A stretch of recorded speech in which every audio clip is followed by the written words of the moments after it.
কতদিন যাবত medical camp কার্যক্রম চালাচ্ছেন? আসসালামু আলাইকুম। আলহামদুলিল্লাহ, আমরা Zakia Farhana, national assistant professor.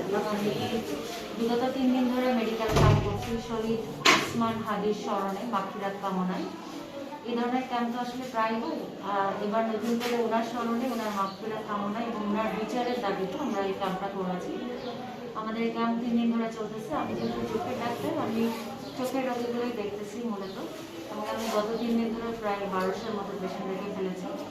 এবং আমাদের ক্যাম্পগুলোতে শুধু আমি না, আমি চোখের ডাক্তার হিসেবে চোখের রোগীগুলো দেখছি, এছাড়া মেডিসিনের ডক্টর আছে, স্কিনের ডক্টর এবং অন্যান্য ডিপার্টমেন্টের ডক্টররাও এসেছেন। ওনারাও রোগী দেখছেন এবং ওনারা প্রাথমিক চিকিৎসা, প্রাথমিক স্ক্রিনিংটা করছেন, করে চিকিৎসা দিয়ে যতটুকু পারা যায়, শুধু চিকিৎসা না, প্রেসক্রিপশনটা বুঝে দেওয়া এবং ফ্রি ঔষধ, ফ্রি চশমা বিতরণ, ফ্রি ড্রপ দেওয়া, এগুলো সবই আমরা করছি। আচ্ছা, ভবিষ্যতে বাউফলবাসীকে নিয়ে আপনার কোনো চিন্তা ভাবনা আছে কিনা ডাক্তার হিসেবে? অবশ্যই, আমি একজন ডাক্তার হিসেবে আলহামদুলিল্লাহ আল্লাহর কাছে শুকরিয়া, আল্লাহ রাব্বুল আলামিন আমাকে ডাক্তার বানিয়েছেন। তো একজন ডাক্তার হিসাবেও তো আমার অনেক দায়িত্ব আছে, আর স্পেশালি বাউফলবাসীর সাথে আমার সম্পর্কটা বৈবাহিক সূত্রে। সেই হিসাবে ডক্টর শফিকুল ইসলাম মাসুদের সাথে বিয়ে হওয়ার কারণে এই এলাকার আমি বৌমা, এবং এই এলাকার সাথে তো আমার সম্পর্কটা দীর্ঘদিনের, দীর্ঘ 18 বছর ধরে আমি আসলে আসা যাওয়া করছি এবং বাউফলবাসীর চিকিৎসা সেবা দিয়ে যাচ্ছি। আমার পরিকল্পনা অনেক বেশি, আমি স্বপ্ন দেখতে ভালোবাসি, আমি অনেক স্বপ্ন দেখি। আমি স্বপ্ন দেখি বাউফলবাসীর যা চিকিৎসা ব্যবস্থা এখন যতটুকু করতে পারছি, এটা তো ব্যক্তিগত উদ্যোগে এবং সাংগঠনিক উদ্যোগে। আমরা চাই যে এই ক্ষেত্রটা আরও বড় হোক, সরকারি পরিসরে বরাদ্দ আসুক, সরকারিভাবে আমরা বড় বড় পরিকল্পনা নিব ইনশাল্লাহ।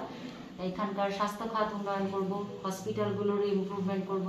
বাউফলে যে হসপিটাল আছে সেটা 50 বেডের আছে, ইনশাল্লাহ 250 বেড হবে।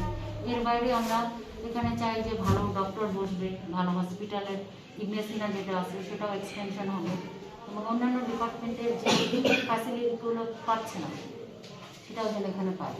অর্থাৎ আমরা স্বাস্থ্য খাতের হাইয়েস্ট পরিমাণ সংস্কার, যেই স্বপ্ন দেখে আমরা জুলাই বিপ্লব করেছি, সেই সংস্কারটা যেন বাংলাদেশ শুধু না, বাউফলেও হয়। আরেকটা বিষয় হচ্ছে, বাউফলবাসী আপনাকে গরিবের ডাক্তার হিসেবে যেভাবে মানে তারা ধারণ করে, আপনার এই বিষয়টা কেমন লাগে, অনুভূতি কি আপনার? আলহামদুলিল্লাহ, আমি কৃতজ্ঞ বাউফলবাসীর কাছে যে ওনারা আমাকে এত ক্লোজলি গ্রহণ করেছেন, আন্তরিকভাবে ভালোবাসা দিয়েছেন। আমি আসলে এটা না বললেই না, আমার কৃতজ্ঞতা প্রকাশ করা দরকার। আমি যখন ঢাকাতেও চেম্বার করি, প্রতিদিন আমি যদি 20টা পেশেন্ট দেখি, 5টা পেশেন্ট থেকে বাউফল, এবং আলহামদুলিল্লাহ ওনাদের সাথে আমার সম্পর্কটা এরকম যে ঘরের মানে রোগী আর কি। ওনারাও দাবি রাখেন, আমিও চেষ্টা করি হাইস্ট ফি এখানে দেওয়া, ওখানেও ফ্রি প্রেসক্রিপশন করে দেওয়া, এবং অপারেশনে হাইস্ট পরিমাণ ছাড় দিয়ে আমি অপারেশনটা করে দেওয়ার চেষ্টা করি। আর ওনারাও আমার উপর ভরসা রাখেন দেখেই তো আসলে পেশেন্টগুলো যান। আমাকে তো আমার ফ্রেন্ড সার্কেল, হসপিটালের অথরিটি প্রায় বলে যে আপনি বাউফলে ডক্টর। এটা সম্ভব হয়েছে ওনাদের কারণে, ওনারা আমাকে গ্রহণ করেছেন, আন্তরিকভাবে গ্রহণ করেছেন, সেবা করার সুযোগ দিয়েছেন, আমি সেবা করে দিয়েছি। দোয়া রাখবেন যেন আমি বাকি জীবনটাও বাউফলের সাথে থাকতে পারি।